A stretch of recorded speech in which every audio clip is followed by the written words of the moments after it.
Yo, what up, y'all? It's Game 4 podcast. Myself, Trev. Brixx over here to the right. He just dropped something. Lance is asleep, so y'all gonna see homie pull up in a few minutes here. He knocked out. He has the craziest sleep hours ever since we known him, though. Yeah. So now that he now that he does the comedy shit, and he's deep in that, and he does shows all night. Like that nigga now, it's just insane. Like he has no sleep pattern, no nothing. He just falls asleep at a certain time of the day at some point when who knows what. We lived in LA. We had a spot, and we'd be up playing 2K shit all night. But me personally, my body clock, I can't stay asleep. I wake up. As soon as it gets dark, I'm going to sleep. Right, but even in the morning though, like I can't sleep till like 8:30. No, that's me. When it gets dark, I fall asleep. When it gets light, I wake up. Yeah. We open up the blinds and the lamp still be Yeah. And like in heavy, deep ass sleeps where you damn near gotta throw a bucket of water on them. Yeah. Like that's crazy. Like for me, 10 o'clock, soon as it gets dark, I need some lights on or I'm out of here. Facts. So, and then now with kids and all that shit. Yeah. Oh, speaking of that, I got no kids, no wife this whole weekend. What you about to do? Just sit for a while. Just fucking sit. Like, it's cool. Like, it's cool to get a break from everything and just be, and relax for a little bit, and that's cool. But more than anything, having a break from the kids. Because even if it was just me and wifey and there was no kids this weekend, it'd be lit. Just like, and we could hang out and kick it. And then not having her, like, that just gives me a little more silence. But it's like, man, I'm not even gonna know what to do with myself. Yeah. Like, it's been a minute. Holy smokes. See, it's crazy because my son is older. Right. So, and he's getting towards the teenage years, so he's already super independent. Independent, you could go cat off. So we don't really have restriction anymore. And then also too, like, my in-laws like literally live across the street from us, so he go over there. Yeah. So that feeling that you get, like, it's really, it's you'll appreciate, you'll appreciate this weekend when you do get that freedom. But you also missing the little kids and all that. Yeah. When they get older, it does make it a lot easier to move around. And then it's gifts and it's pros and cons of all that. And then the prospect of another kid coming, so the process is starting all over. Like, you know what I'm saying? So we were two years deep with tickets, so you're like, okay, that's two. It's like right back to the gate, starting it all over again. So that'll be, man. Yeah. Now we're outnumbered. That's what's crazy too. And they always say, like, when you're outnumbered, when there's more kids than adults, the inmates is running the asylum. Yeah, man, it's gonna be wild. So we just found. So tell me how I should feel about this, right? Yeah. We just found out we're having a boy, right? Yeah. Right. So with my son, with my first son ticket, we came to a conclusion that we're waiting. We're waiting. Child's born. Boy or girl is lit, right? Yeah. End up being a boy. I knew it was gonna be a boy, right? Yeah. Second time around, Keisha's like, "What you want to do? You want to wait? You want to hold?" I'm like, "We're holding out, right?" So, got to work and stuff. You feel me? So she's going to appointments. I'm not there at the appointments, right? Yeah. Just so happens that one of the appointments I'm not at. The person who does the shit where it shows, that too. They told my wife accidentally it was a boy, right? She told me the story the other day. I'm just like, what, should I call bullshit?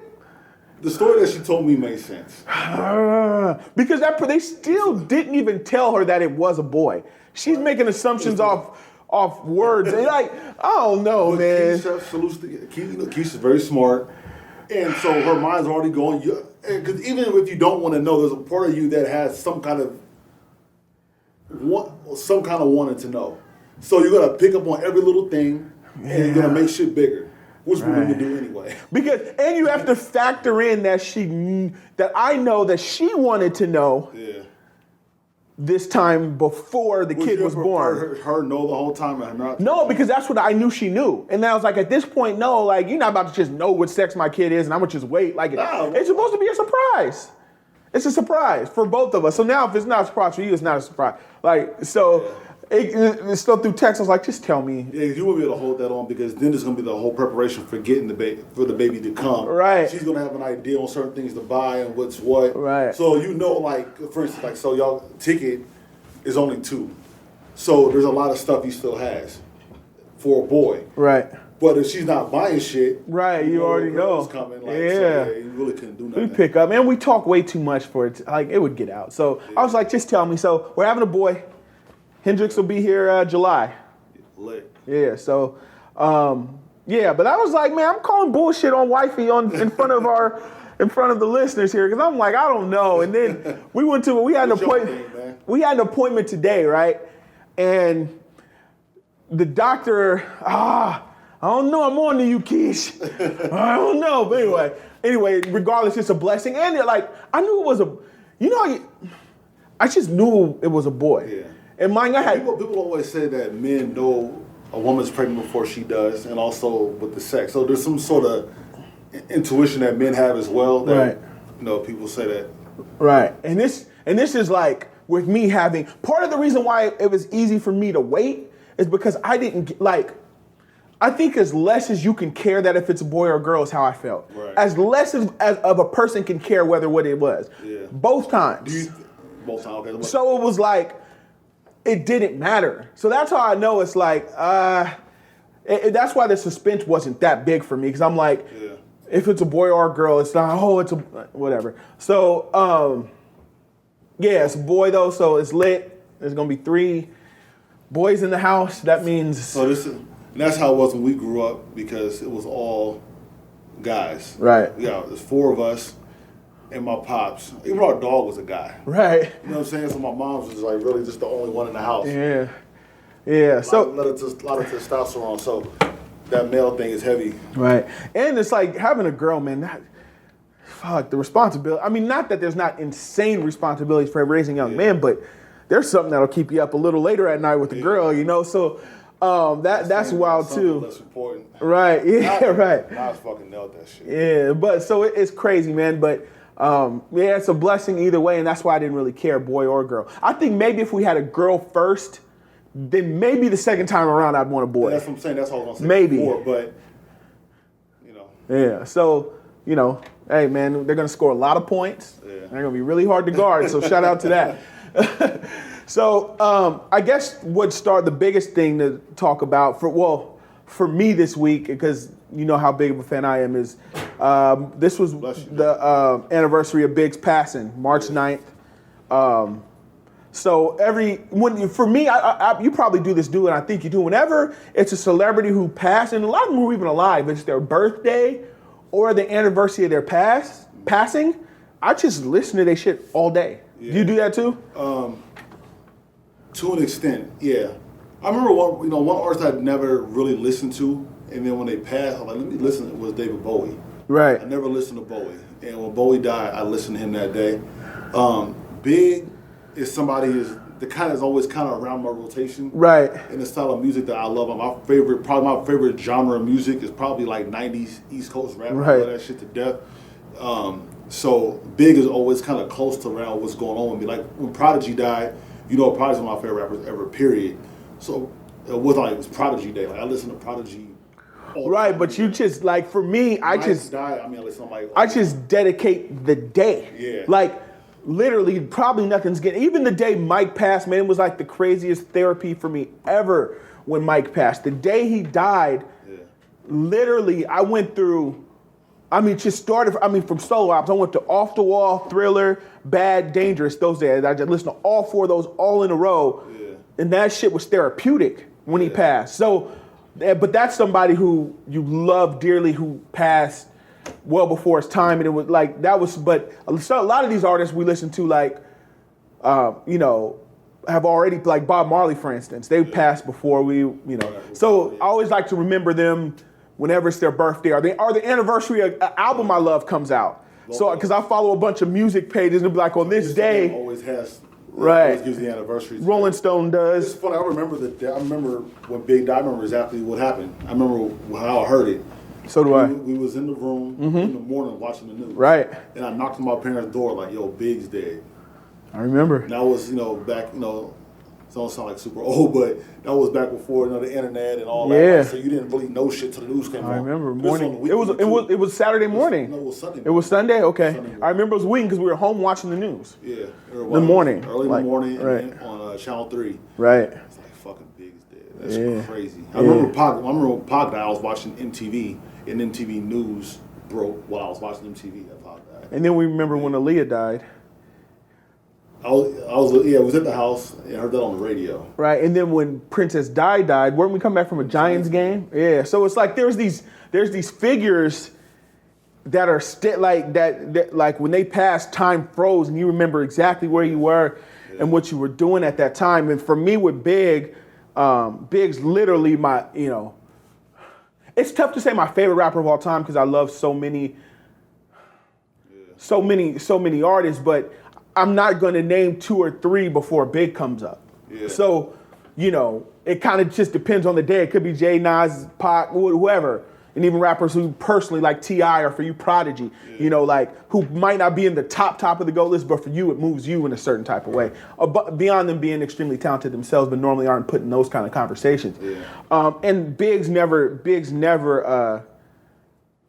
too far. So I always like to take that time, man, because these people really left us with something that literally lives forever. Yeah. You know what I'm saying? Because people talk about that kind of stuff all the time, but like that shit lives forever. Yeah. You know what I'm saying? It really does make you immortal when your voice is not, like even the reaction of the boys, like when they watch Mike. Right. That's what I'm saying. And that stuff is really important too because a lot of, for example, that was really what he wanted his legacy to be. That's what he made his music for.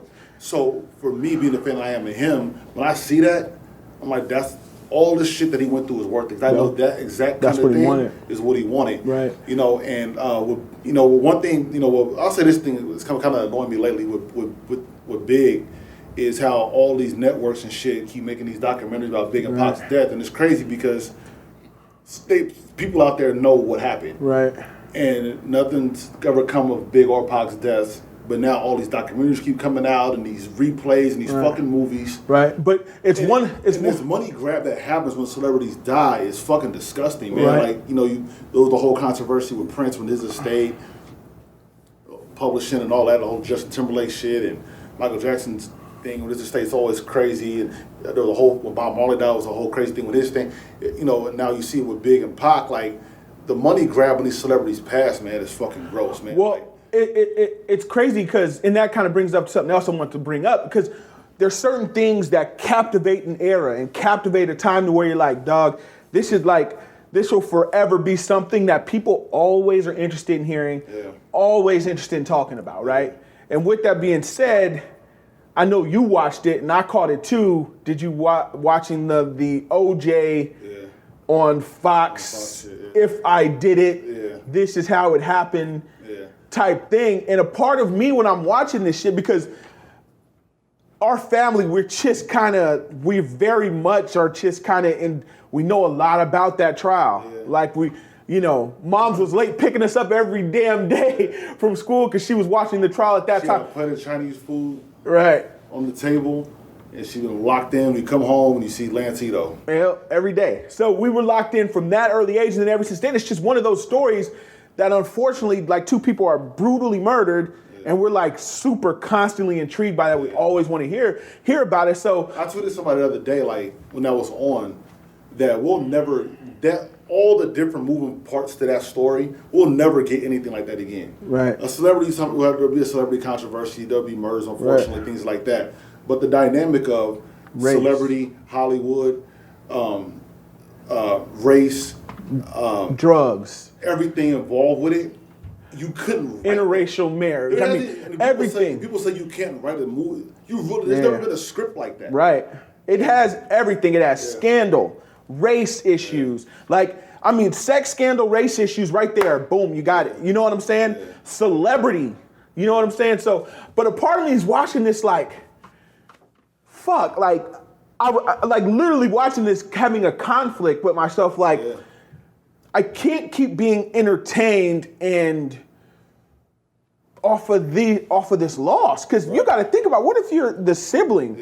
Like, this shit opens up. This shit every time this shit comes up, it's something new. But it's tough because I think what happened is even in the trial itself, it moved away from a murder trial to a LAPD trial. LAPD trial. So Nicole and Ron got dehumanized very quickly in that trial. I constantly, and I'm a pretty sensitive person when it comes to these things of how things going and trying to keep things in perspective. There's been literally times I'm so interested in the whole story of the soap opera of it all. Yeah.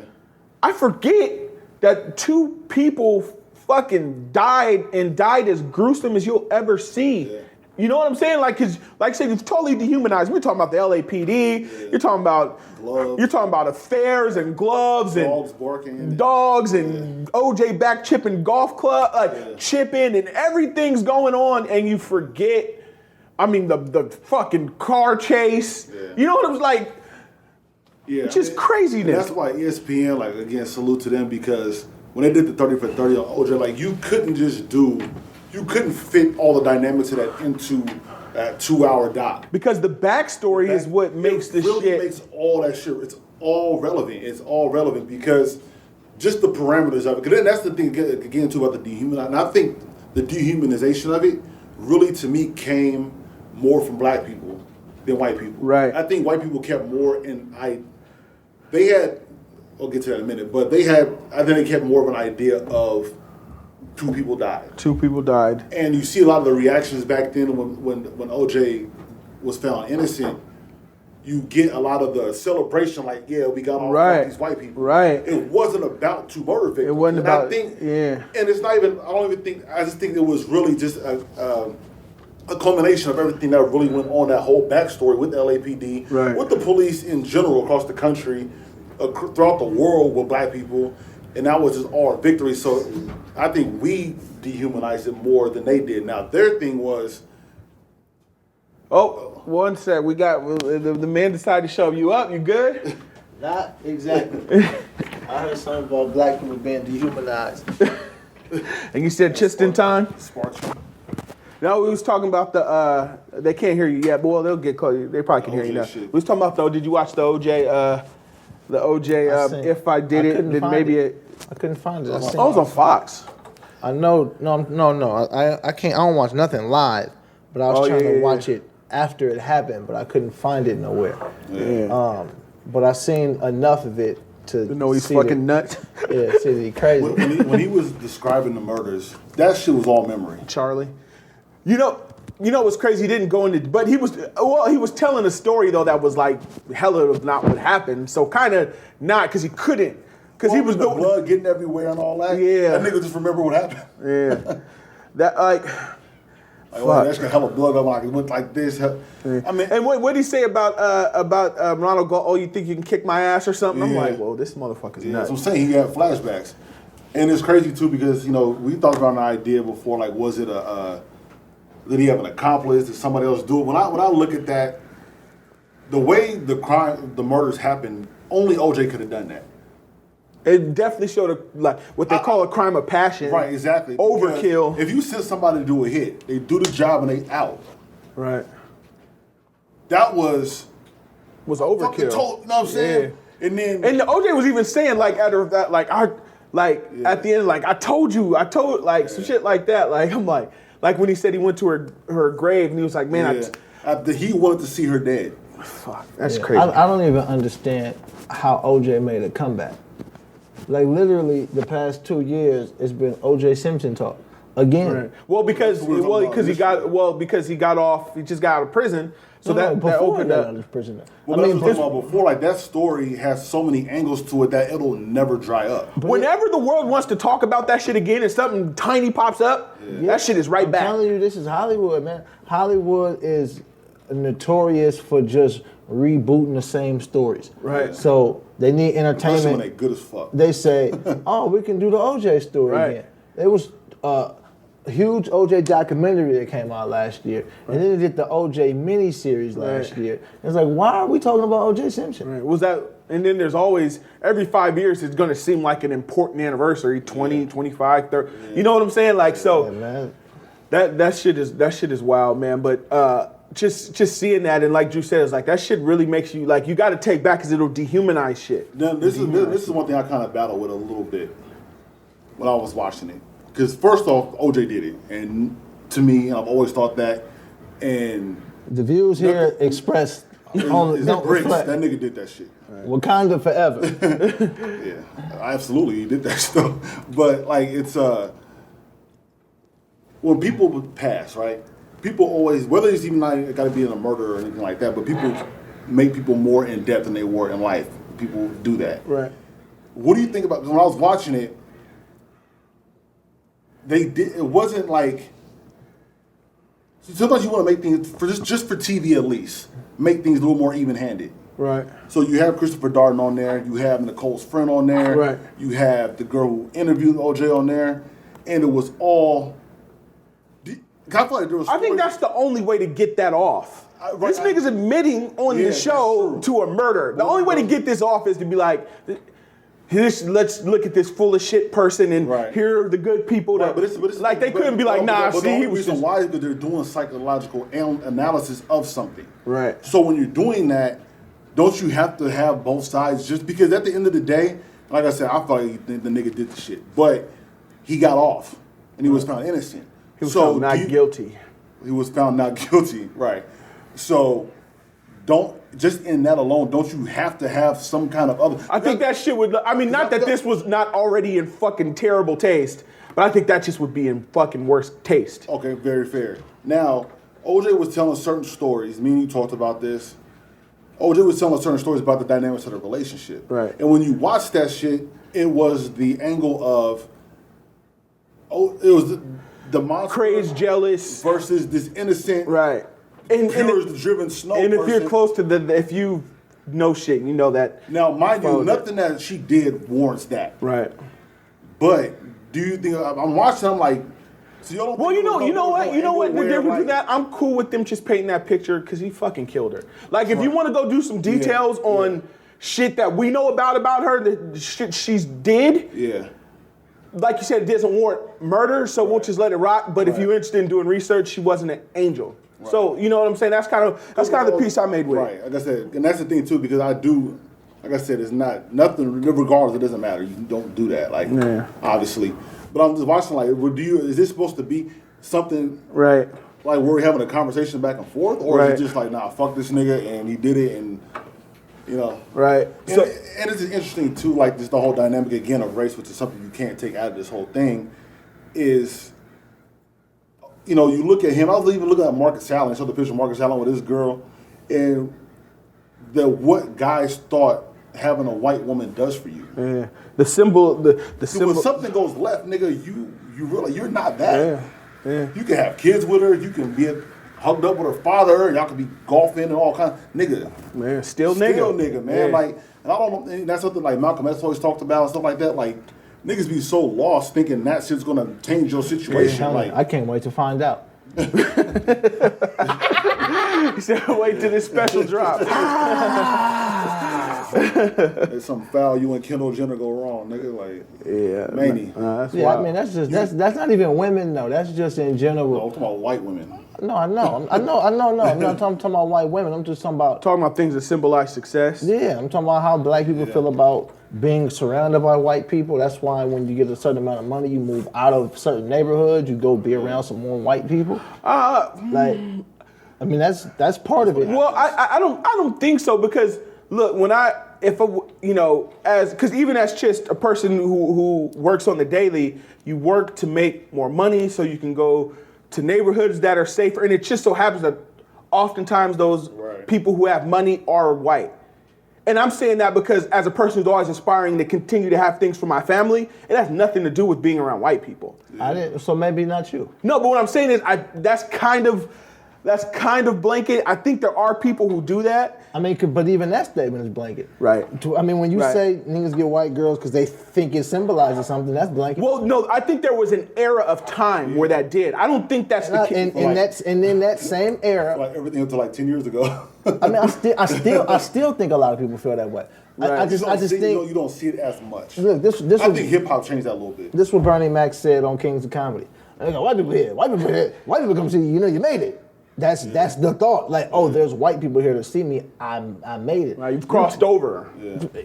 You could have y'all seen the clip with DMX, the greatest live performance ever. The festival joint. The festival, and you see 1 million white people going crazy for DMX. Yeah. Right? If that was the same amount of people and they was black, people wouldn't look at it like he made it. Yeah. Well, the same way. I think to your point, that's true. I think that's mostly true. But a lot of that shit be based on It was hip-hop when hella white people are there.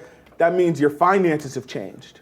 You know what I'm saying? So I get what you're saying, but it also kind of goes to a lot of times the consumer is the white American. True. So when they're there, you know you're being consumed. You know what I'm saying? So, but to your point, I do agree that what most of that's right.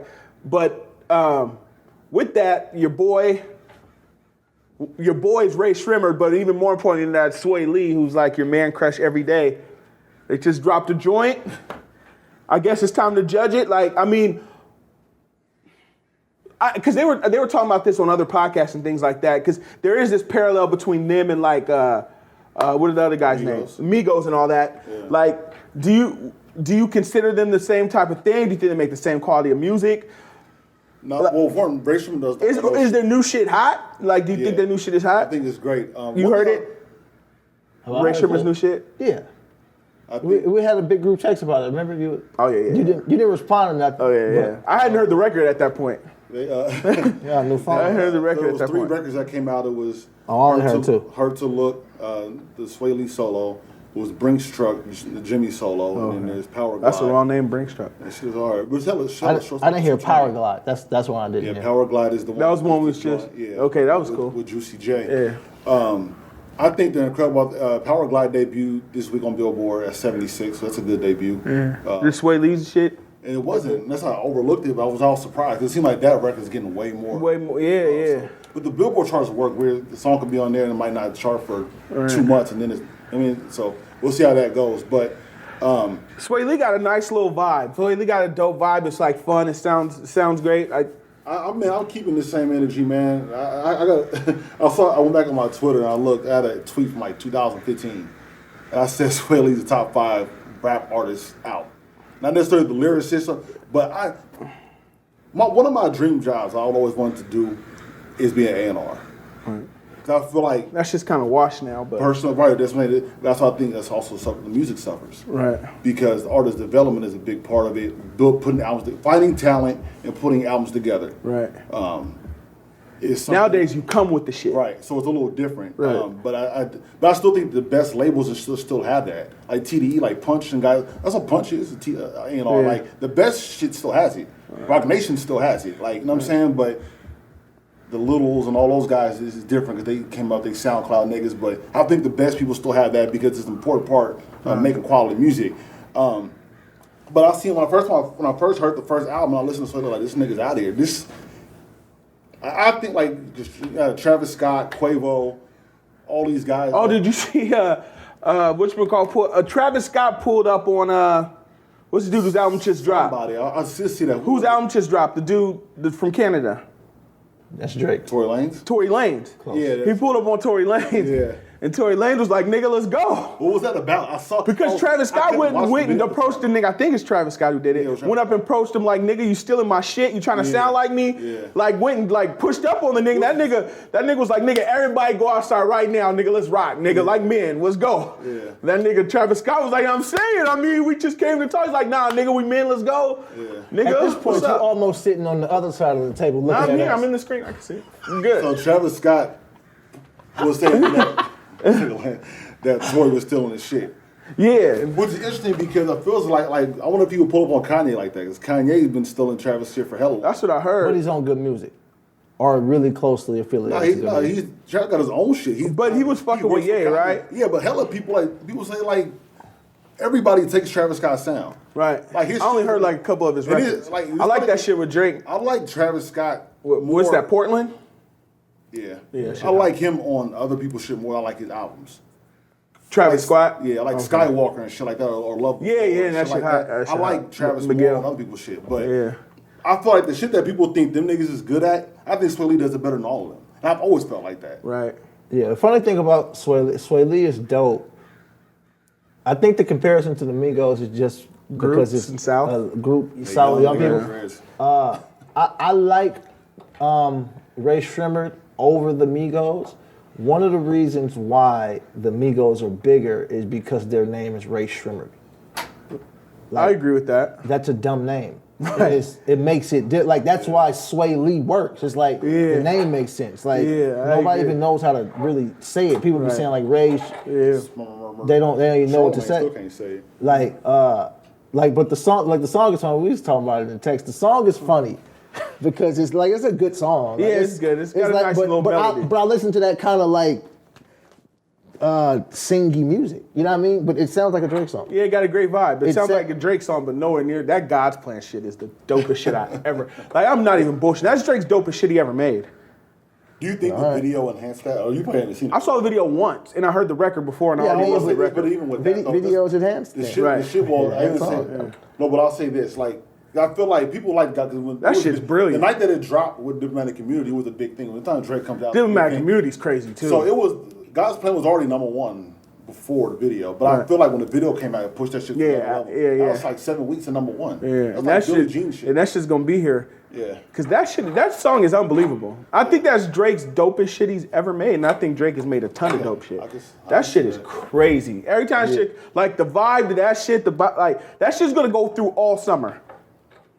Yeah, but Drake is undefeated. Like that's the funny part. It's like, yeah, man. And I think this time around, because Drake finally, Drake had took a little break. People didn't like the More Life album so much. And I think this time around, why it's so big for Drake, I think this time around, people were like he got to bring something that we want because people didn't like the More Life shit. Well, the other night was an omen. He got something because the other night he was at the Raptors game and he came out before the game, went to midcourt like he about to beat these niggas tonight in the Rocket Street, and the album was coming, and I'm making it for the city. Oh, really? Yeah, and then they beat the Rockets. Oh, I didn't know that. The omens are for the. Yeah, I think it's gonna be crazy. I think Drake is hearing, because Drake even raps a little bit about hearing. Drake's in tune to that shit. He hears what's going on. He hears a little whisper. Everybody's in tune to everything, but it's like he hears the Kendrick shit. He hears all that. Your ego puts you on a place where people think you're on the perch, but them niggas listen harder than anybody, and if not that. Everybody around you's listening. Right.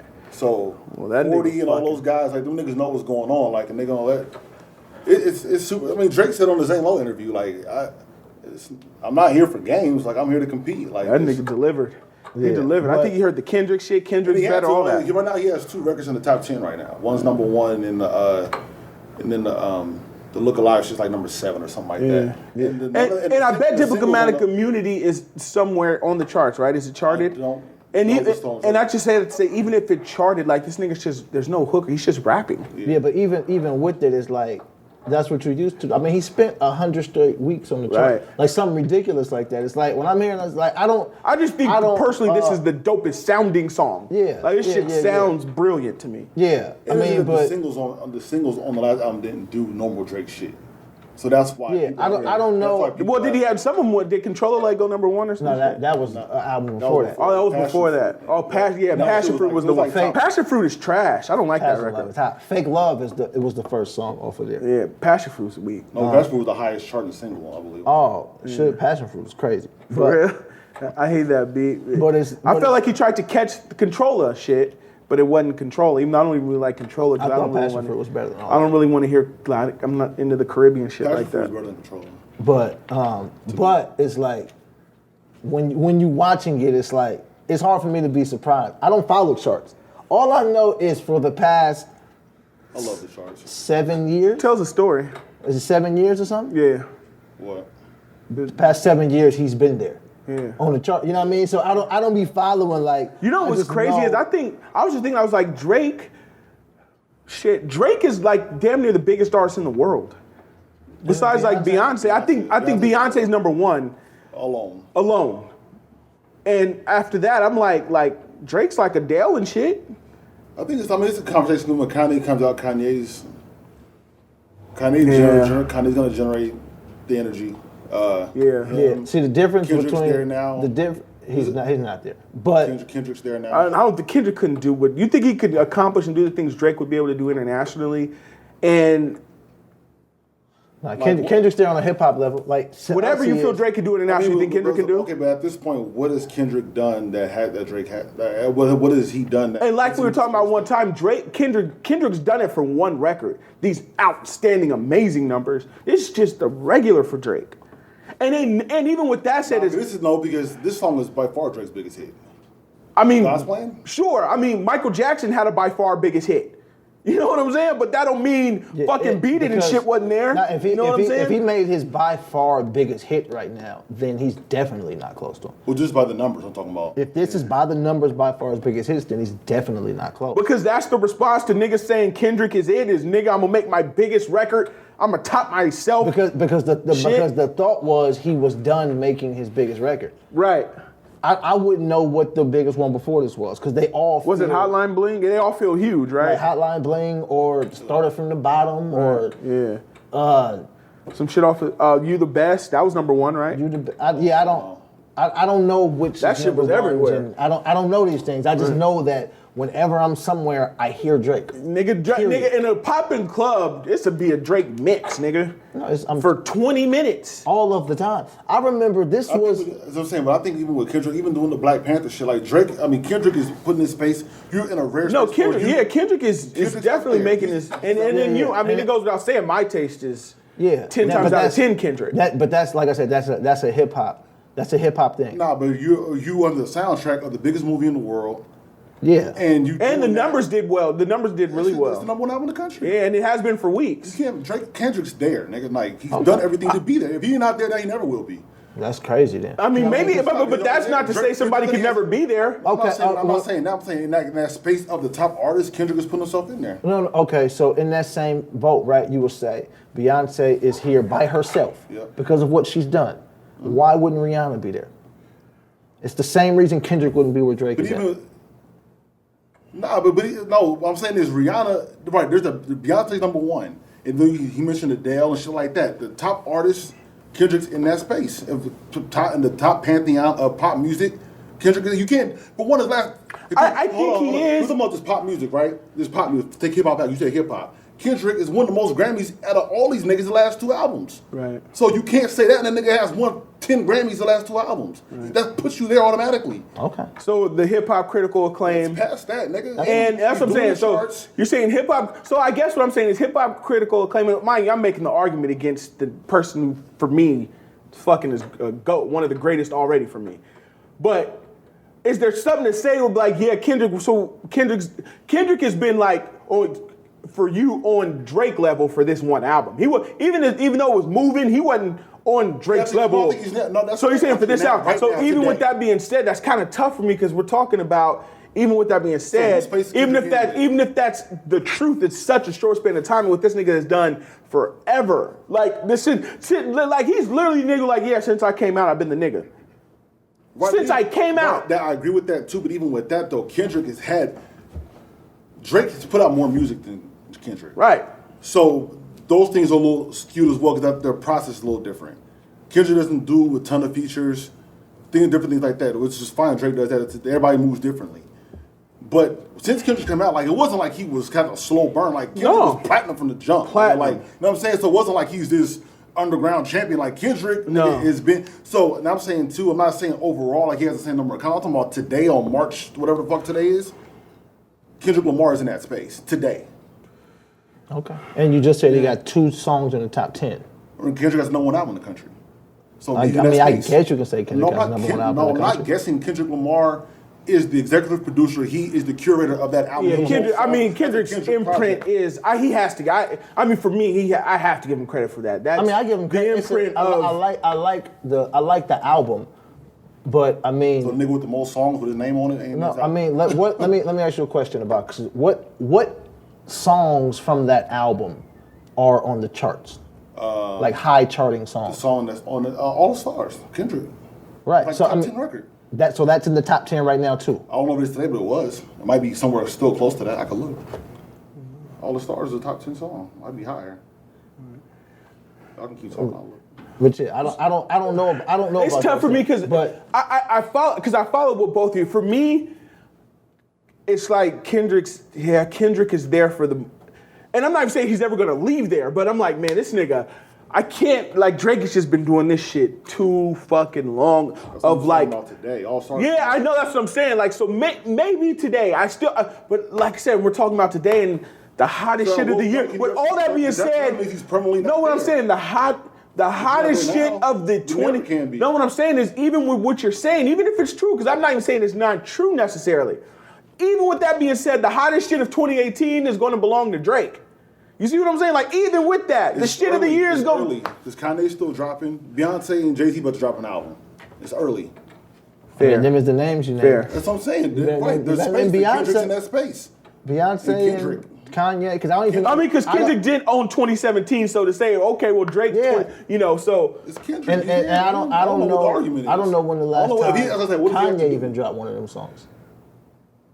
I don't know when the last But time that's the thing. Kanye But the only dropped thing the with song. Kanye is Kanye's made a concerted effort his last several albums, not to necessarily. The last night Kanye, I think, if I'm wrong, the last night Kanye really tried to make radio records was like Watch the Throne. Yeah. He don't Or really what was whatchamacallit after that? The shit. Formatted radio. The shit songs. with Cruel Summer.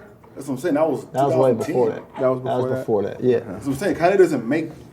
There was nothing on. There was nothing on Yeezus that's like this is for radio. Yeah. You know what I'm saying? So Kanye's I mean, no, weird there was a space. lot of songs on Pablo that was radio I songs. say Yeezus. I mean, but Pablo came out with his last album. Life of Yeah, but Pablo. even that though, like, is kind of because Kanye has those breaks in the shit. Right. His music is not formatted for radio. The songs it's either not. hella long or hella short, and they have weird ass Hella beats. They don't breaks. have the BPM for radio. They Right. don't. Yeah. Those aren't radio records. Yeah. Kanye just literally. Mercy's a radio record. Yeah, Kanye Click literally is a just radio make. record. You can tell he just literally makes records and then. Yeah, he just makes songs. Whatever So single- I whatever he kinda- feels I don't strongly really count about. him by that. Right. 'Cause even Beyonce, like even on Lemonade wasn't a big ass radio album like that. Right. Because it was different. Like the niggas are in a different kind of space. Like Well, this is what one difference I will say with Drake and Kendrick is they are doing it with music. Right. You talk about Kanye and Beyonce, it's a lot of other stuff that goes into that, man. And you know, I mean, there's marketing dollars behind everybody, but it's like Yeah, I mean, because they're Drake and them both have huge marketing dollars. I mean, you're but- gonna put money behind something. That's the way the world works. Apple and Jordan money. Yeah, you're gonna put money behind your stuff, but it's like Kanye's music come up fourth. They talk about Yeah. all the things he's saying. They talk about Kardashians. They talk about whatever weird for a day. that is being made, and then it's like, oh, but the song is cool too. Right. But they No, talking that's about, fair. talking about music. They're talking about Kanye today. That I guess he's been making his album in Wyoming. I don't know why he chose Wyoming. He's on Phil Jackson That's shit. what I heard. For real, Phil Jackson was that one time, but Montana. but Nas is with him. Nas was there. Travis Scott. That's kind of Kanye's style, though. He gets trapped in the studio with like 3 or 4 people at that moment, and then like when he was in Hawaii and he had Rick Ross and all them. Nicki. I hope that No ID. Hopefully, I hope Nas and Kanye make good music together. So I'm hoping this for both of their albums. Because Kanye tweeted before he deleted his Twitter, he said he told Obama that he's making beats for Nas' album. That he said he promised Obama that. So I'm hoping that. Yeah. That would be crazy. Like, I mean, because that's a Shouts to great time Nas too, together. killing in the business. I see Nas. Yeah, you made like 40 mil from the little. off that little shit. Is it the doorbell shit that's on the phone? I think so. Because that's what my daycare, like when my kids' daycare, like you ring the doorbell, that shit pop up on your phone, and they'll be like, "Oh, we'll be here in a minute." Like we'll come out in a minute, but they can like see you and it pops up on your phone. Smart doorbell. Yeah, that shit's dope. So shout out to Nas. That is crazy. He got a lot of Nas got in on the Bitcoin shit early. He already made a crazy bag off that. Yeah. The Sweet Chick restaurant in New York is doing very well. Like He's an extremely smart guy. So I'm happy because I feel like Nas is finally getting that part under control that he should have always done. Right. 'Cause, you know, him and Steve Stout had a problem with that in the '90s. Like Nas is a rapper. Like even when they'll make like they have to, a lot of niggas will say like back then they have to go to the projects to get Nas. Like you have to go through some street niggas to even talk to him. you know what's crazy? So now that he's really focused on his business shit is dope. 'Cause that's where he needs to be. You know what's crazy about that is Nas is like, I mean, when it comes to business and shit, Nas is hella young still. Yeah. So it's like this accelerated shit is like most wealthy people are rich and they're old. So it's like Nas is still like a young dude in that space, Relatively for that space. But like, so speaking of the bag, the easiest segue ever is we on the Run Tour 2, B&J coming. Yeah. So first of all, I don't even want what Jay said they grossed 100 mil last year. Now I don't know why I believe not to believe they're doing stadiums and shit. Yeah. But how you feel? You going? Absolutely not. Yeah, I'm going. And why are you not going? You seen the price? What are they coming here? No, they did like Beyonce, baby. It's stadium, Santa Clara, Niner Stadium. Yeah, I said that. I can get free tickets, but the point is, I'm not going. I don't. The tickets are fair. Right, because you can. There's so many seats you could sit. I mean, if a person wanted to, you can go bleed. The and, report you know. on the tickets range from $25 to $380. Right, because when you're in the stadium, front row $380 is fair. Right. Yeah. I'm gonna be somewhere between the 25 and the 380. Yeah. You'll find me right in the 175 part. Yeah. That's a fair one. If you spend $100 a ticket. For you and the wife, I mean, so I think this is the perfect fucking way for me to see Beyonce. Because as brilliant and great as Beyonce is, I don't hella want to go to just a Beyonce concert. I don't agree, but go ahead. No, and I get it because she's fucking, and I would. I think this is the perfect one for me though, because like I said, I want to see Beyonce. She's great. I don't love hella Beyonce songs. Yeah. So I'm like, oh, I get to see Beyonce, and then I get to see like my favorite rapper. Single ladies? That's You trying to hear that? Yeah, Come on. That Me, Myself, and I? Single Ladies is crazy. I want to see it. Me, Myself, and I is some shit that you'd be like, oh, this is a great record and it's a heartfelt woman record, right? Like, my favorite record to watch Beyonce Sexist. perform is Love on Top. That shit is hard. I want to see her do that. I think, this is my thing. I want to see, Beyonce is, we were talking earlier, the biggest star on the planet. I think she's the best performer on the planet. She's the best. do you think as far as performer, Bruno's on her? Getting there. No, I think overall, just Beyonce's show also. I went and Well, saw as I'm saying, Bruno. I saw Bruno when he was here. Bruno, I mean, lights, camera, dance, sing, fucking entertainment. Yeah. You know, the other thing that Beyonce, to your point, that she's always going to have is, I mean, it doesn't even matter how good looking a guy is. Beyonce's easy on the eyes for men and women. Right. You know what I'm saying? Yeah. So there's always that factor. You fucking look at her and you be like, okay, if it was tied, there's a tiebreaker. She good there making. I want to see Chris Brown live. I didn't get when he was here. I didn't get a chance. See, as great as Chris Brown is, I would love for him to tour with somebody I like. Yeah. Because I don't want to see Chris Brown the whole time. The performance I've seen from Chris Brown, I haven't seen him live, but it's too let me get this Beyonce point first. Yeah. So my thing is, I want to see Beyonce, just Beyonce, because this is the thing. Right. In that show, and also on the first On the Run tour, did you watch the HBO special? When they did? I didn't. I didn't even watch that. So when you watch it, Jay-Z's playing co-star to her. Right. At the end of the day, which is not no knock to Jay, it's Beyonce. Yeah. And he will this. I don't want to see a watered down Jay-Z show. This is a worldwide stadium tour. Right. It's a stadium tour because of Beyonce. She's doing stadium regardless of that niggas there or not. Right. She's just showing love. Most showing love to the homie. That'll run to all your girls stuff. Most people there are there to see Beyonce. Right. And Jay's like, oh, Jay's here too. Love a couple words blue. You know what I'm saying? Right. Yeah. That's exactly what it is. In the twins. So it's like that's what it is. I want to we went to the Jay show before. I've seen Jay a couple times. I feel like already I don't get the Jay I want on his own tours. Right. I want to see a B-sides type tour. Right. So I feel like even with Beyonce, it's gonna be even more watered down. Right. I don't want that. Yeah, this is Young Hov. You know the flow is loco. Yeah, we don't be with the R. Like that's what we get. Yeah. But I mean, we'll get a couple PSA. It'll be cool. Just little splashes. I lost Brixx, Jay. You know what I'm saying? So I'm not getting that. And so if that's the case, I just want to see Beyonce in her full Beyonce shit. Right. I want to watch them, watch her do Sweet Dreams and all these records, and just like, okay, this is because I don't be throwing Michael's name out. Only person close to me as far as overall in the attention is her. Close to Michael is Beyonce. Right. And I want to see her in her full mode. I don't want to. Then all of a sudden, 99 Problems come on. I don't want that. Like, you know what I'm saying? I just want to give Beyonce. No, that's fair. I mean, but the first time, because people, I don't know what the setup for the shows is. I mean, I don't, because I don't know if they I don't either. switching songs off because it's hard when somebody else is on stage to do it. It might be him first. I don't know. But yeah, but they got a million duets. Yeah, we can call them duets. So I don't know what the structure of the show is. I think it's cool to see like people live. Like it's just dope to see that the energy is always cool when it's that many people. I hate being around people, but I like live shows. Yeah, that's what I'm saying. But it's cool. It's cool for me to be around that many people happy to just. Right. I just like to see people happy to be doing something. Like that's cool. You're a hell of a guy. I wouldn't even say that, but it's just. Nah, I feel you 1,000%. I do too. Like when, dog. That's why I love Grateful Dead shows. It's fucking happy world, my nigga. You man, like the Jay-Z show. Like I was, looking at people that was just happy to be seeing their favorite rapper. Like it's just dope to see because it's like everybody's just happy. Right. You know what I mean? Like everybody's there's no one in there who's not in a good mood. Right. That's like yo, like in the bag to be a hater. Nah. That's where your hate will stop at. Is you ain't gonna spend your money to do it. Yeah. And it's like just to see it is like, hey, this is some dope shit, dog. Like everybody just happy to be here and just kicking it, and you know what I mean. Chicks in here with the niggas they ain't supposed to be in here with. Like I seen 3 girls at the Jay-Z concert who looked at me and walked away so act like they saw it go so quickly.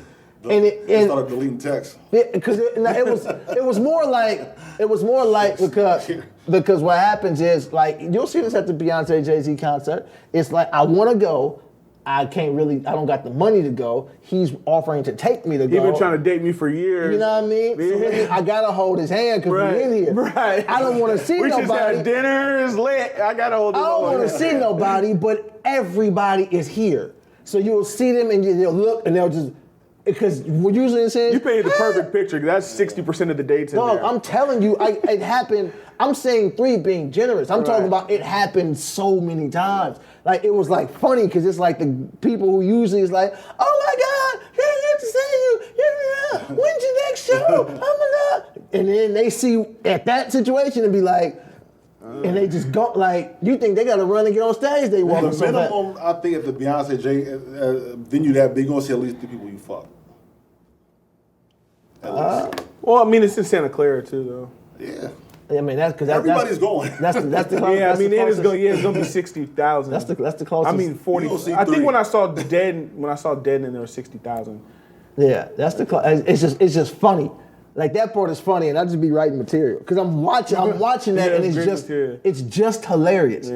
You know what I mean? Because it's like, look, the person is looking like it's a female looking like, oh my gosh, I can't let them see me with him, and I'm looking like, I don't know what you think I think of you. Yeah, right. I'm looking like, nah, that's a good little matchup. Nice. Like it's a 4 or 5 matchup. That's a cool little pairing. You know what I mean? You got home court by a half game. You know what I mean? Like you ain't. I didn't expect. You won't crop out the picture later. You know what I mean? I didn't expect the happy anything face else on that from you. nigga's face. Yeah, I expected nothing else from you. Like this is what it's supposed to look like. And I'm like walking through there. It was a large period of the concert where I'm walking through there with just me and Smitty laughing at people. Because we just started seeing people, and it was like, because he was going through the center, looking at stuff and being like, Shout out to international Smitty. And he's like, cause these hoes funny. You like walking because you see it. It's like, this is comical. Scratch his brain like this. This is comical. But yeah, I mean, I wouldn't be opposed to going, but driving to the Bay. So you're gonna be one of those guys who be gonna find somebody to call to be like, hey, I got these concert tickets. No, absolutely not. Cause she gonna give a nigga the awkward walk. Oh shit, there goes the nigga. That nigga's on the Niners. He in training camp with Lance when he walk away. Yeah. I'm telling you, man. It's crazy because like so many like bad chicks. Like there's no such thing as a single person. I wholeheartedly believe that. So what are there? I mean, people in situations. Everybody's in a situation. Everybody got a situation. So you meet a chick, and if she's single and really, really pretty, that's probably because the nigga who is fucking her won't claim her. So she's like, I'm single, but I can't really be caught places. Right. You know what I mean? It's gonna be an issue if I get seen certain places. Yeah. It's just funny, man. So it's like, yeah, man, I don't know if niggas know how many of these beautiful women are homeless. Yeah, that's what I heard. It's just bad with nowhere to stay. Cause like, they ain't got no spot. They just live off of their beauty. You know what I mean? The Like, land. The gypsies. Yeah. One day you live in Valley High, one day you live in Dubai. Yeah, man. and if a chick go to Dubai too much, she's a prostitute. Trust me on that. Honestly, yeah, somebody's paying for that. Yeah, the IG dot No. I mean that too, but I'm saying in Dubai, like the reason Dubai in particular, there's a culture in Dubai. So when I be seeing chicks, some other shit too, I want to say on TV or on YouTube. I mean there's just a bunch of when they in Dubai too much. That's because that's what happened in Dubai. Like I'm not saying because they traveling all over the place. Like that's something else too. Like when you see like chicks always traveling, but you don't know what they do, and they always in the picture by themselves. It's like, somebody. Over like 3 other girls. No, by themselves. Like, it used to be a bunch of, like, just landed, wheels up, all that bullshit. And it's like, they be at the dinner table. The water in the Philippines and shit. In front of the waterfall. Like, all of that, somebody took that picture. Camels. And somebody is providing the finances for that, man. It's a funny game. I don't know how we got here. I mean, to answer your question, Sway Lee's song was good. Beyonce's good and shit. I'll speak that. I just started about to start I've been listening to audiobooks and Iceberg Slim shit. Pimp. Yeah. I'm about to start listening to that tomorrow because I got to just go totally different from the shit I listened to last. And this shit's gonna be so. I'm looking forward to that. Listen to. You already listened to it or read it? I read it. It was a dope. I heard like that shit was unbelievable, so I'm gonna start that shit tomorrow. I gotta go. I'm at a goal for myself this year. My goal this year is to read 10 books. That's one a month. Yeah, some people go through a book a week. Yeah. You know what I mean? So OJ said he went through a book a week on the thing. Facts, he definitely did. He said 2 or 3. 2 or 3. You know what? Strategically, how many pages Iceberg Slim? I don't remember. I don't know because I start tomorrow, so I don't know. How many pages are the books? But I just got the the books that I read so far. Yeah, the last book you read, how many pages was it? 450. All right. So then if I said, okay, I'm gonna read 15 pages a day. That's not a lot. It's not a lot at all. You know what I mean? But that's it's just taking 10, 15 minutes out your day. Yeah. A little more, but yeah, a little if more. you read a page a minute, How much you focus at work. Right. you know what I mean? But if you say I got 15 pages a day, all right, boom, and then you look up into it, you halfway through the book. Like it's ways to get through stuff. Right. So and that's why I like audiobooks because I'm in the car so much, and I get to just cut shit on and listen to it. Yeah. But anyway, I'm on my third one. Actually, I finished one book I started last year that I read. I finally read the Malcolm X autobiography. Way overdue. I finally read that. I read a dope-ass biography on Bob Marley. And then right now I'm reading a book that's super ill. It's Why I'm a 5%er. And that shit is... Are you looking to become a 5%? You know what's funny? For a hell of years, Candace always asked me, am I... She actually, if you're a 5%, she's like, nigga, you got the beard. You think you're Nas. I mean, what do we got? I'm just a New Yorker. I think you think you're Raekwon. I mean, what's going on? You know, but that's the thing. I've said before, so I feel like that's why this book is dope. So pretty much the backstory, real quick, is this guy Michael Muhammad Knight. He's white, but he's a god, and he. What do you mean he's a god? He's a 5%er. Oh, God body, right? Yeah, and it's about. So the book is super ill because he's a 5%er, but he's white. But it's a dope thing about race. I thought black people religion. could only be 5%ers. A white person, well, I don't know if he's a 5%er. I think he thinks he is. So just he wrote he a 2%. He a milk. 2% milker. Well, that's the thing. Like, you know, well, he's 5%. Like, people like Justice Allowed back from like he's that helps. Yeah. I don't know who the fuck that is, but I'm sure. Well, you know, he's a important guy, and he. So is there a church?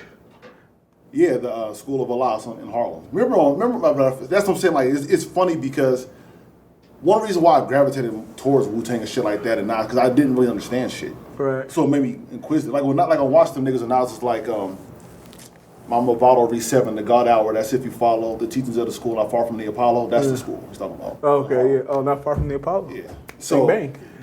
So even like Wu-Tang. Remember, we talked about this before too. Like, I wouldn't necessarily be like everybody listen to Wu-Tang because if you don't, and I've studied lessons and the Supreme Alphabet and all that kind of shit. So I listen to it, I hear it differently. Then like you just don't know nothing about that shit at all. So, but he's white and he's a 5%er. But so it's a dope dive into race, religion, rap, everything. You know what I'm saying? Like just the history, like. So the book has hella different angles of it. So I'm like super locked in on that. But it's funny because there's a matter of fact, I got a picture because I was talking to my barber about it. See, so he never answered the question. I think he a 5%.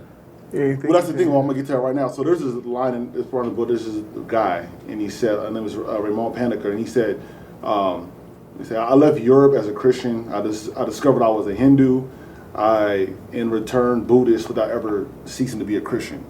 And that line, I highlighted that in my book because for me personally, I don't have one religion. I definitely believe in God, but I feel like I've learned about different things, and a lot of it, there's a lot of doctrines and principles I agree with a lot of shit. I remember when I was in school, I had to, for my world religions class, I had to go to a Buddhist church.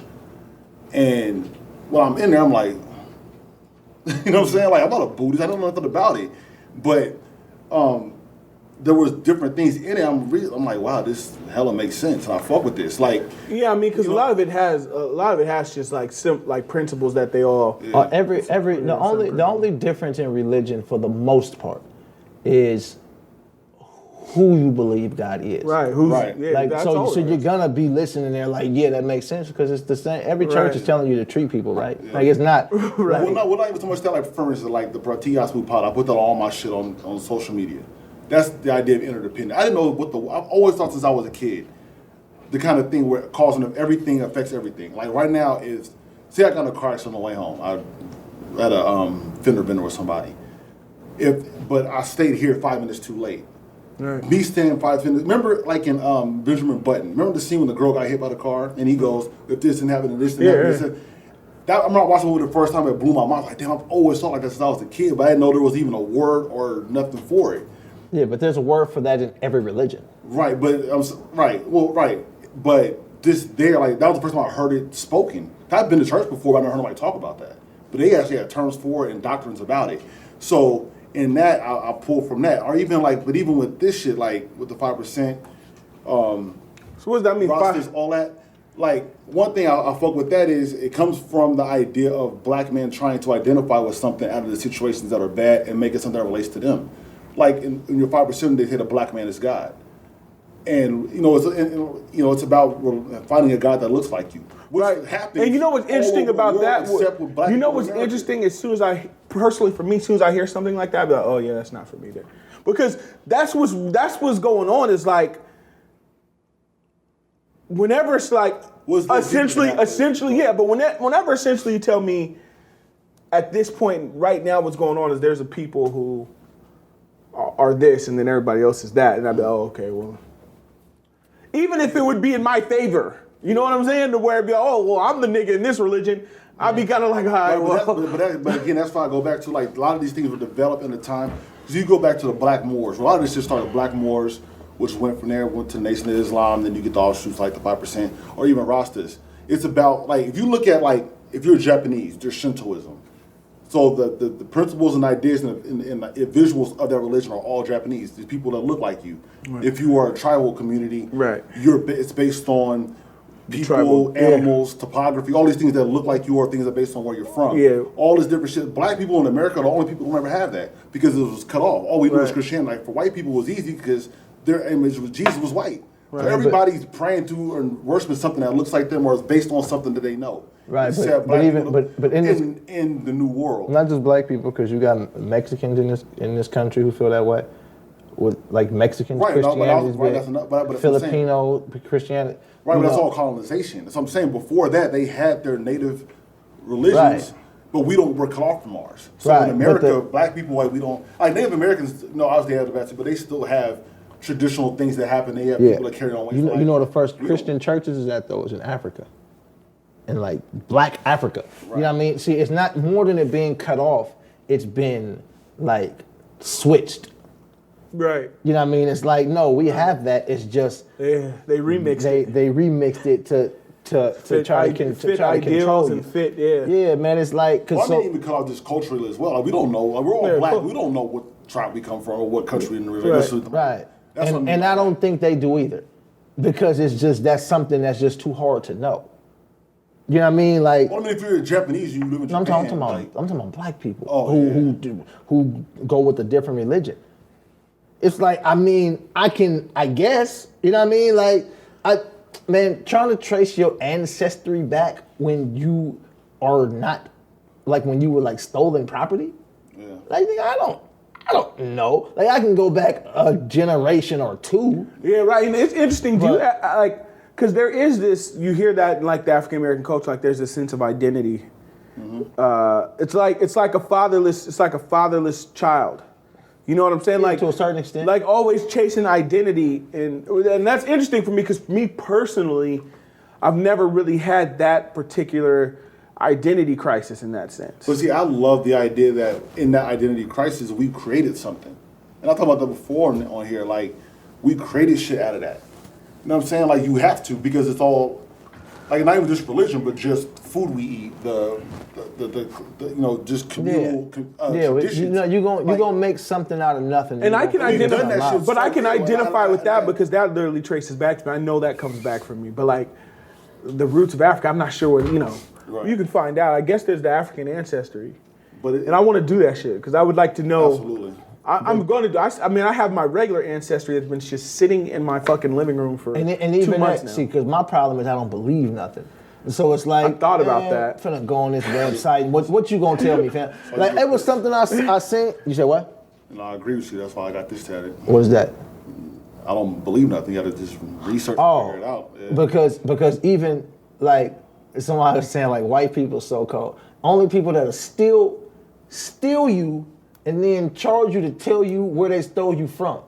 This what Ancestry.com is. It's like, give me this. You wanna know where I put it? I need $150, fam. Yeah. It's like, wait, time out. Like, nah, but that's really what's going on. And you don't even know what's what. You know what I mean? It's just, okay, yeah, that's where you come from. You look like you're from the Sudan. Yeah, you got a Sudanian look to you.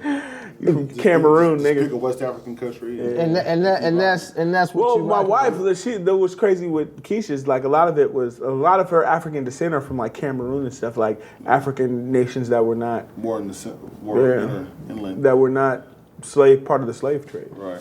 So they might have just threw that one out there randomly. Switch it up. I just think that Somebody shit. gave her the homie hookup. The one thing I was thinking about too. Your people wasn't slaves.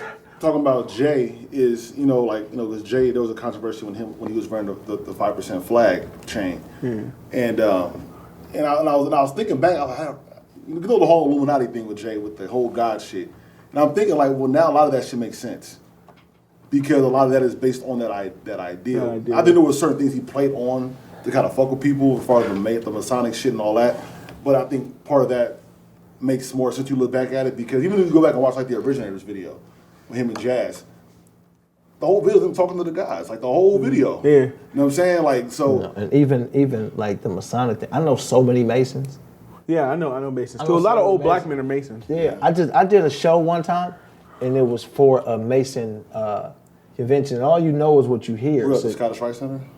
That was somewhere in the Bay.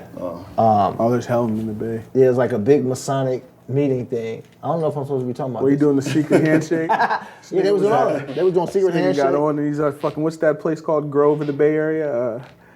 What's that place called where all the big shits go, the wild shit go on? You don't know what I'm talking about? Bohemian, what's the shit called? Never mind. I don't know. No, not in Elk Grove, in the Bay Area. The big shit the motherfuckers they say people go to. Bohemian Grove or some shit. But it was crazy. So there, I'm a 5%, I don't know. my people was like, yo, don't speak on masonry while you're performing. Just tell your jokes. It's like, You wasn't gonna walk out of that it's like, motherfucker. just tell your jokes, fam. Like, I'm serious, man. They're not gonna find that funny. Yeah. And I'm like, all right, but he's like, nah. He's like, hey, I'm just telling you, like, they're not gonna find that funny. Yeah. And he was like, yo, Yeah, Bohemian Grove. He said, that's the grand wizard, or Like the same shit as the Klan got. The Klan got the Grand Wizard. I think it was called the Grand Wizard. It was something. The Grandmaster Flash. Somebody was there. The Furious Five. Yeah, Furious Five. Nigga, somebody was there. Melly Mel came, but he was just like that table, and it was like they didn't even laugh much. The rest of the crowd was laughing, but they was just kind of serious. Like and then afterwards they'd be like, "Thank you for coming out." You did the secret handshake? Nah, you get a regular handshake. The handshake goes like this. Now they do regular handshake because then they'll tell you, like, I'm talking You to gotta one. go. Look at the time. Why my mic cut off? He said, like there's certain things that they do, like, so Masons always help each other. So he was like, if I'm stuck on the side of the road, there's a way that I stand to let my brothers know that I'm a Mason, and they'll just pull over and help me. Wow. I feel like going 70. Yeah. I don't know, everybody's everybody. Yeah. Like, look, like, cause even that, like, I'm all about helping the brothers, right? It was a situation. Like last week, it was the police. He was like fucking with this dude, man. Like, it was like weird. And if I see a police pulling somebody over, like in my neighborhood, I'll just pull up behind him just to make sure. I don't know what I'm gonna do, but let me just make sure. Maybe you could get a video. So I'm pulling up, and he's like fucking with this dude because it started like we was at the light. He was like yelling something at him. The cop was yelling something at him. Then he pulled him over 2 lights ahead. And I was like, man, let me pull over and just see what's going on. And then it was a young white dude. And I was like, yeah, man, that's family business. I drove up. I said, that's family business. It's God's plan. So I get like the thought of like, yo, let me help. And that's like frats and shit too, right? Yeah, like frat, all of that stuff, man. And yeah, it was crazy though. But so you a 5%er? That's what happened? I'm not one, man, but I believe, like I said, I like some of the ideas of it, and I get it. Like especially like I said, at that time. It makes sense. But what about in 2018? Yeah, I mean, there's still things that, because also, too, like, it's because this is the thing, too, like, as far as him being white, right, the guy who wrote the book, they say white is a mind state. Like, the reason why you can be white and be a 5%er is because what makes you white is I don't want to butcher it, but taking advantage of what white gives you is what makes you white. That's the devil part. So not necessarily being the skin color, because black, the idea of black people were the original man, so everybody came from black people anyway. But what makes you white, what makes you a devil, is taking advantage of that whiteness. What makes you a devil? And, you know what I'm saying? To make you that white devil shit, you can be, and then it's that idea too, like, well, black people, because niggas can be devils too, because especially if you have the teachings and you know different. Yeah. So if you know different, and you're still doing devilish shit, then you're worse. You know what I'm saying? So that's where the devil part comes in, and again, so it kind of circles back to back to that Jay shit too, because all the people remember, the thing that really started all that shit off was Prodigy. When he was in jail and he was writing them letters. And Prodigy was talking about that same thing, like, nigga, you know the knowledge. You're from Brooklyn's called Medina. The borough have different names, but Medina is the name for Brooklyn in that. You from there, you from Bed-Stuy. Like, nigga, that shit was heavy. You have the knowledge and you have all this influence, you're not giving it out. And that's also some of the beefs too. I've heard from people like Justin a lot, they be like, well, if you have this knowledge and you at the game wearing our flag, you have to, why would you keep the knowledge in? Because this part of being a 5%er is making the understanding the understood and spreading that knowledge. And so when you don't do that, then that's counterproductive. So it's a lot of shit.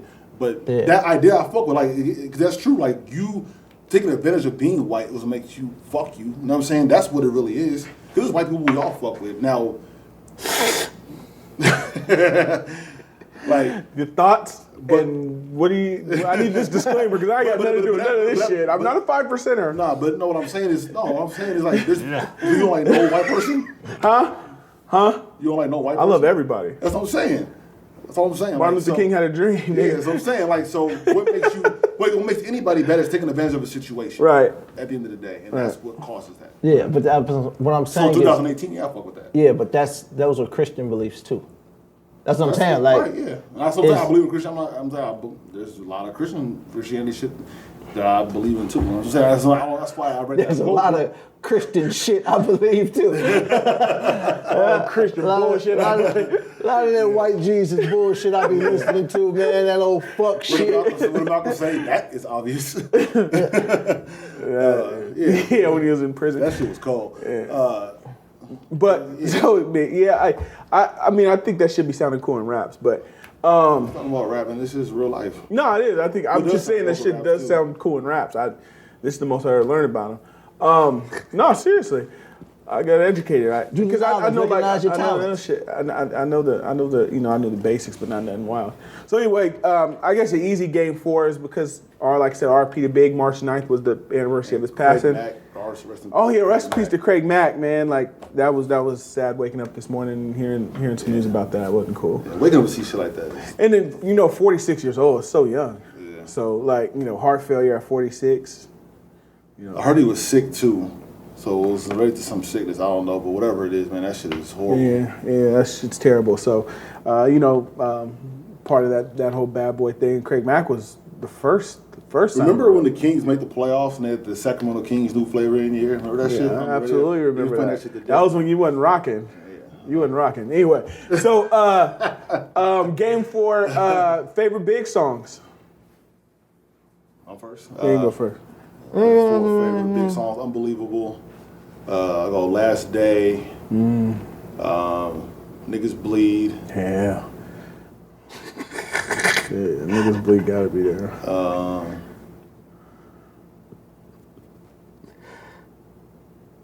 He only had 13 songs, nigga. The World Is Filled. Oh, that's good. All right, I'll go. Machine Gun Funk. Probably The What. I Got a Story to Tell. And fuck, Somebody's Gotta Die. If I go, you gotta go. The What or I Got My Mind Made Up. Which one's better? What's that? You talking about Tupac song? Yeah. But I'll say The What. There you go. But who won the What? Who do you think came harder? Pac. I like Pac's verse the best. He said the On what? The What? Talking about Biggie or Meth. Oh. Yeah. But yeah, so your turn. Yeah, that's close. It's hard. That's why I was like, Juicy for sure. Yeah, you know what? Because Juicy kind of is, but you just don't really say it. Juicy for sure. Yeah, Juicy's unbelievable. First rap song I ever knew the word. First rap song I learned the words to. Sprinkle me for me, but I'm a little more Cali. Hence the Raiders hat. I think my first one was Dre Day. You said Drake? Dre Day. I said my first one was Drake. Like, this undercover Drake fan shit gotta stop. It's in there. They won't even give God's Plan his full. That's good. See? I mean, listen, I'm gonna tell you, if you like that Sway Lee song, you're a Drake fan. That's period. If you heard that and was like, nigga, this is hot, then you like a lot of Drake's music. It's hard to get around that. You know what I mean? Like, if you heard that and Watch was, me. I mean, you could say it, but I'm I saying, can live it. if you like how that sound, then you like a lot of how this sound. Drake wish you could fuck with Sway Lee. What's your 4? Juicy. It's everything. It's like some soft shit too. Like, Nigga said hypnotize his neck. One more chance. Party and bullshit. I said, I can't. It shouldn't hurt to look at you. Like, that's Drake feelings. Like, that's like. Oh, I got a bonus. Shouldn't hurt to look this way. Like, it ain't even the sound. It's everything about it. It's emotional. It's some Drake shit. You said you got a bonus? Yeah. This time around with him and Mike. This time around's great. Great You know what's great about that record too is that it wasn't watered down. That's what's up. Yeah, very much not. Because Mike is a pop artist, and letting Big talk about guns and call him a nigga, like he didn't let it. Just rap like. But Mike was on that in history. Which was dope as he was fuck. fucking I think that's nigga. a subtle detail people. Nigga said anything on Bad, Mike was cool with it. I mean on history. What about like Juicy? Hypnotize. I don't like Hypnotize. Hypnotize is Hypnotize funny. is hella. Hypnotize is raw as fuck. Every coochie with the hootie with that hootie. Now here's the real dookie. Yeah, who's like, really the shit? Now that's legendary. That's right, dicks. yeah. I've heard right there and I was like, wait a minute, that threw me off because it made me very uncomfortable. I said Hypnotize, so you got me tripping. Juicy, I'm trying to go through what's on Life After Death. Kick in the Door. Kicking the Door is crazy. Victory. Ooh. Big killed that shit. Yeah, and he killed Benjamins.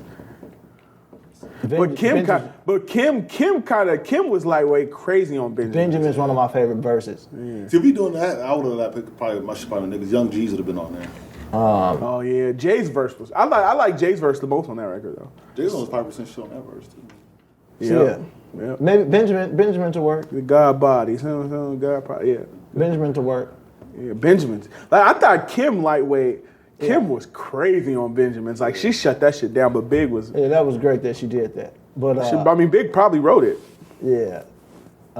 So yeah, Benjamin's, Kick in the Door. More money, more problem. One of the problems with some shit too. No more money, problem. Remember we used to perform that shit. Mm-hmm. Yeah. Who, y'all used to perform that? My grandma got mad.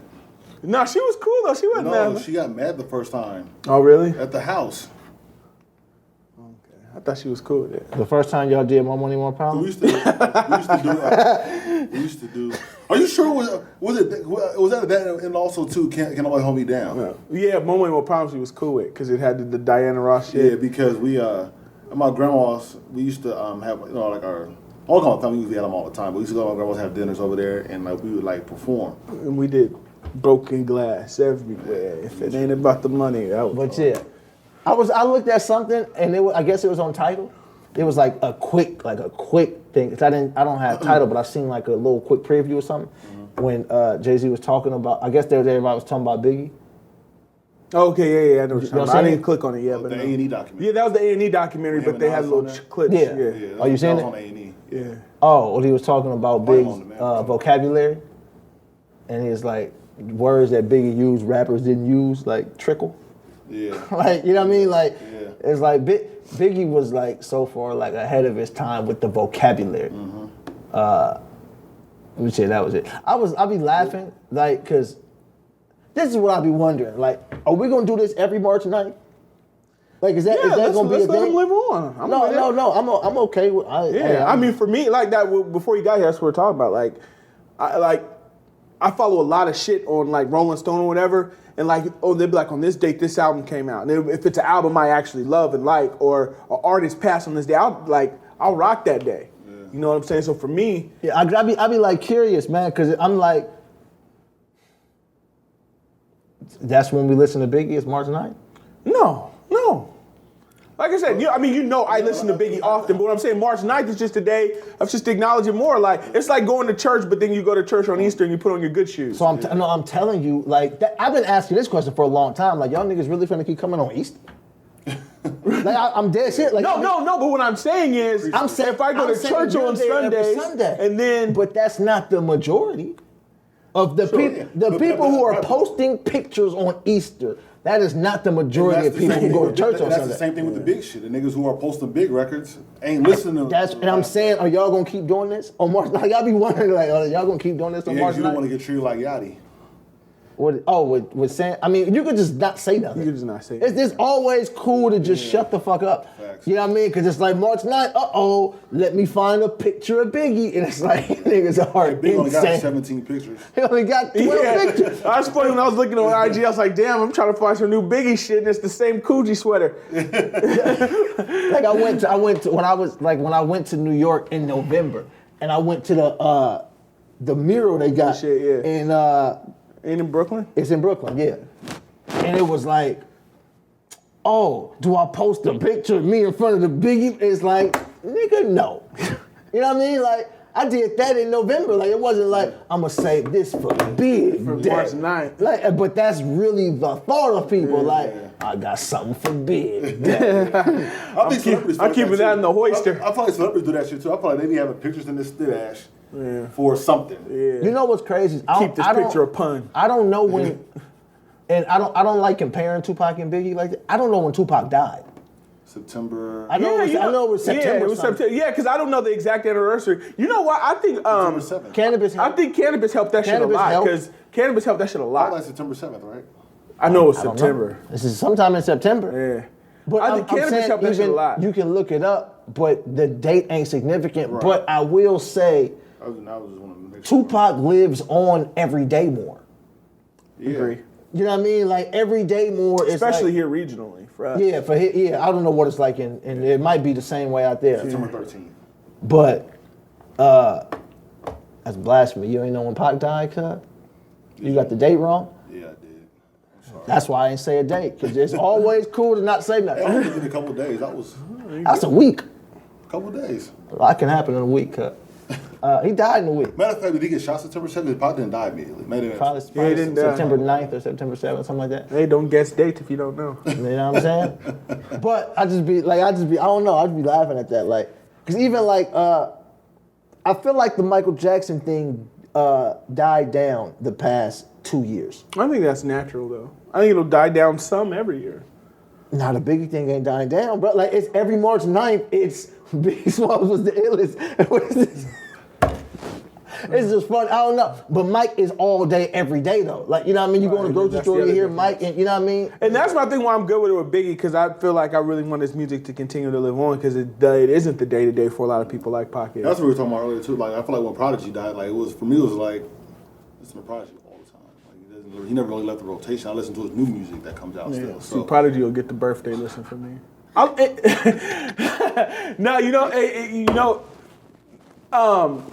No, what's great about having a family is when your influence on certain things like that trickle down. Yeah. Like I get my wife's car and she be playing Prodigy.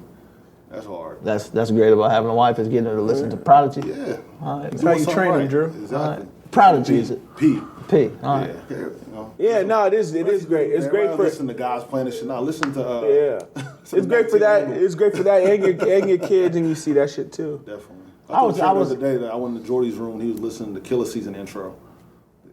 Jordy fist pump. I was telling Manny. Do you remember when he texted a group text about how dope Blood Money is? Mm-hmm. We was talking. I forgot where I was coming from, but I'd be like on the road late at night. He'd be out. We was talking. It's like, oh, nigga, Blood Money is incredible. Blood Money is dope. But it was like the time it came out. That's what it was. It was like it was under the G-Unit umbrella, and people didn't want to see them win. And it was like it was a thing to where if it was on G-Unit, if it didn't do $6 million, you thought it wasn't good. I was like, nah, nigga, Blood Money is.